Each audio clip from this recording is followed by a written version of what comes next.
اتنی مشکلات سے گزر کر پڑھا، ہم آج ان کا نام لے رہے ہیں۔ اگر آپ بھی زندگی میں مشکلات سے گزر کر کو کارنامہ کر جائیں گے تو لوگ آپ کا نام لیں گے، ورنہ چند سال بھی نہیں گزریں گے اور لوگ آپ کا نام تک بھول جائیں گے۔ اسی طریقہ سے ایک اور بندہ تھا، وہ چھوٹا بچہ تھا، پڑھانے والے میں نے بتایا کہ کم ہوتے تھے، جب کتابیں ہی نہیں تھیں تو پڑھانے والے بھی کم ہونے تھے۔ اس بچے کو پڑھنے کا شوق تھا۔ کسی نے اس کو کہا کہ ہوم ٹیوٹر کے طور پر یہاں پر نواب کے گھر میں اس کے بچے کو پڑھانے کے لیے ایک پڑھا لکھا آدمی آتا ہے۔ تو اس نے ایک کام کیا، اس کی راہ دیکھنے لگا، راستے میں کھڑا ہو گیا، اسے آتے دیکھا، پھر اسے واپس جاتے دیکھا، اگلے دن پھر آتے دیکھا، پھر واپس جاتے دیکھا۔ تیسرے دن اس بندے نے کہا، اے اللہ کے بندے میرے قریب آ۔ وہ چھوٹا بچہ تھا، وہ قریب آیا۔ اس نے کہا مجھے اتنے غور سے کیوں دیکھتے ہو؟ اس نے کہا جی میں نے سنا ہے آپ کے پاس علم ہے، آپ پڑھاتے ہیں۔ انہوں نے کہا ہاں میں پڑھاتا ہوں۔ تو وہ کہنے لگے کہ میرے کچھ سوال ہیں، جب آپ آتے ہیں تو کوشش کر کے مجھے سوالوں کا جواب دے دیا کریں۔ اس نے کہا میرے پاس وقت نہیں ہوتا، میں صبح آتا ہوں اور شام کو واپس جاتا ہوں، سارا دن نواب کے گھر میں رہتا ہوں، وقت نکالنا بہت مشکل ہے۔ تو اس بچے نے کہا سر کوئی مسئلہ نہیں، آپ کے پاس وقت نہیں ہے نا، تو جب آپ آتے ہیں اس وقت سواری پر تو آپ کا وقت لگتا ہے، اور جب واپس جاتے ہیں تو آپ سواری پر بیٹھ کر جاتے ہیں، اس وقت بھی آپ کا وقت لگتا ہے۔ آپ مجھے اجازت دیں کہ جب آپ سواری پر آئیں اور جب واپس جائیں تو یہ آنے جانے کے دورانیے میں آپ سے سوال پوچھ لیا کروں، آپ مجھے جواب دے دیا کریں۔ انہوں نے کہا ٹھیک ہے آپ ایسا کر لیں۔ اس کے ذہن میں تھا کہ ایک سوال پوچھے گا، دو سوال پوچھے گا، تین سوال پوچھے گا۔ وہ بچہ سوالوں کی لسٹ بنا کے اگلے دن آیا اور ایک شہر سے اس نے پوچھنا شروع کیا، دوسرے شہر میں وہ بندہ اپنے گھر چلا گیا، یہ واپس لوٹ آیا۔ پھر دوسرے دن وہ بندہ آیا، اس نے اسی طرح اس سے پوچھنا شروع کیا، اور دوسرا دن بھی گزر گیا، سارا راستہ گزر گیا، دوڑتے دوڑتے کئی میل کا سفر کیا اور اپنے سوالوں کے جواب دیتا رہا۔ اس بچے کا یہی معمول تقریباً کوئی 6 سال تک رہا۔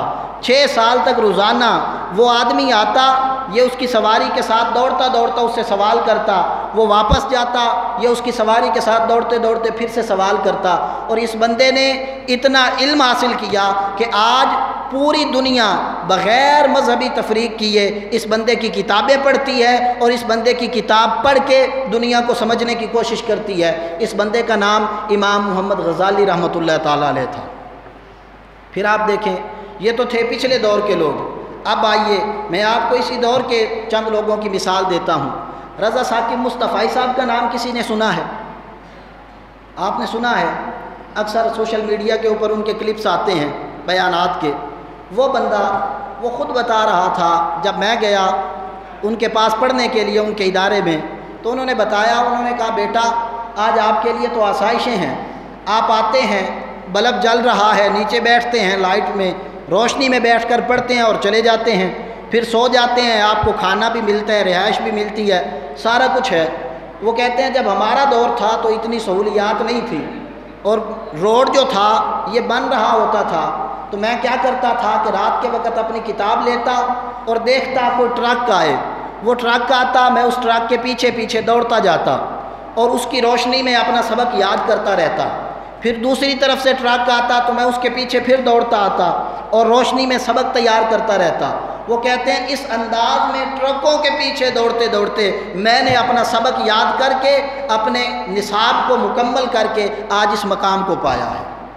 اور دوسرا بندہ جس کا میں خصوصی طور پر ذکر کرنا چاہتا ہوں وہ تھا خواجہ نور محمد مہاروی رحمۃ اللہ تعالیٰ علیہ۔ اس کا کیا حال تھا؟ اس کا حال یہ تھا کہ اس بندے نے علم حاصل کرنے کے لیے اس علاقے کو چھوڑا جو برِ صغیر پاک و ہند اس وقت اکٹھا تھا، یہ علاقے چھوڑے، پاکستان کے ملتان کے قریب وہ رہتا تھا، وہاں سے چھوڑا اور ہندوستان میں چلا گیا۔ دہلی میں اس بندے نے پڑھا، اور پڑھنے کے درمیان کتنے ہی لوگوں کے خط آئے، کسی میں لکھا تھا فلاں مر گیا، کسی میں لکھا تھا فلاں کی شادی ہے، کسی میں کوئی خوشی لکھی تھی، کسی میں کوئی غمی۔ وہ سارا وقت گزارتا رہا، اس نے سارے خط اس دن پڑھے جس دن اس کی پڑھائی مکمل ہوئی اور اس نے واپس آنا تھا۔ اب پڑھے تو لوگوں کی فاتحہ پڑھنے کے لیے جب ان کے گھروں میں تشریف لے گئے تو لوگ زندہ تھے۔ آپ نے فرمایا تم تو زندہ ہو اور مجھے یہ خط پہنچا تھا کہ تم مر گئے ہو۔ انہوں نے کہا ہم نے تو خط اس لیے بھیجے تھے تاکہ آپ کسی کے مرنے کی خبر سنیں گے تو چلو آ جائیں گے، کتنے سالوں سے آپ کو نہیں دیکھا، ہماری ملاقات ہو جائے گی۔ انہوں نے فرمایا کہ میں نے جب تک پڑھتا رہا ہوں تب تک ایک مرتبہ بھی مڑ کر میں نے نہیں دیکھا کہ میرے گھر والوں کا حال کیا ہوگا۔ پھر وہ اس مقام پر پہنچے کہ آج دنیا انہیں خواجہ نور محمد مہاروی رحمۃ اللہ تعالیٰ علیہ کہہ کر فخر محسوس کرتی ہے۔ اور آخری نام ابن خلدون کا ہے۔ ابن خلدون جب پڑھنے کے لیے الازہر میں داخل ہوا تھا، وہ داخل ہوا، جتنے سال اس نے پڑھنا تھا وہ پڑھا، سال ہا سال گزر گئے، ابن خلدون نے کبھی باہر نکل کے جامعہ کے دروازے کو بھی نہیں دیکھا، اندر ہی رہا، پڑھتا رہا۔ لیکن جب پڑھ کے باہر نکلا تو بادشاہ وقت بھی اس کے آگے ہاتھ باندھ کے کھڑا تھا، بڑے بڑے لوگ اور عمراء بھی اس کے علم کی وجہ سے اس کے سامنے ہاتھ باندھتے تھے۔ تو یہ ایک چکی ہے جس میں پسنا پڑتا ہے، ایک گھاٹی ہے جس سے گزرنا پڑتا ہے، ایک مشکل مرحلہ ہے جس کو عبور کرنا پڑتا ہے، اس میں سختیاں بھی ہوتی ہیں، پریشانیاں بھی آتی ہیں، تکلیفیں بھی ہوتی ہیں، سب کچھ ہوتا ہے۔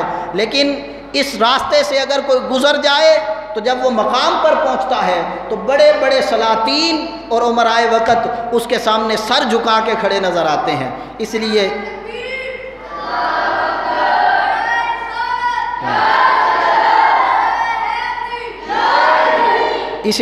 کسی شاعر نے کہا تھا، یہ سفر ہے کوئے جانا، ہے قدم قدم بلائیں، جنہیں زندگی سے پیار ہو وہ یہیں سے لوٹ جائیں، اور انہی پتھروں پہ چل کے اگر آ سکو تو آؤ، میرے گھر کے راستے میں کوئی کہکشاں نہیں ہے۔ تمام احباب اپنا عزم بلند کریں، حوصلے بلند کریں، بڑی سے بڑی قربانی دینے کے لیے تیار رہیں اور بڑے سے بڑے مقاصد حاصل کرنے کی جد و جہد کریں۔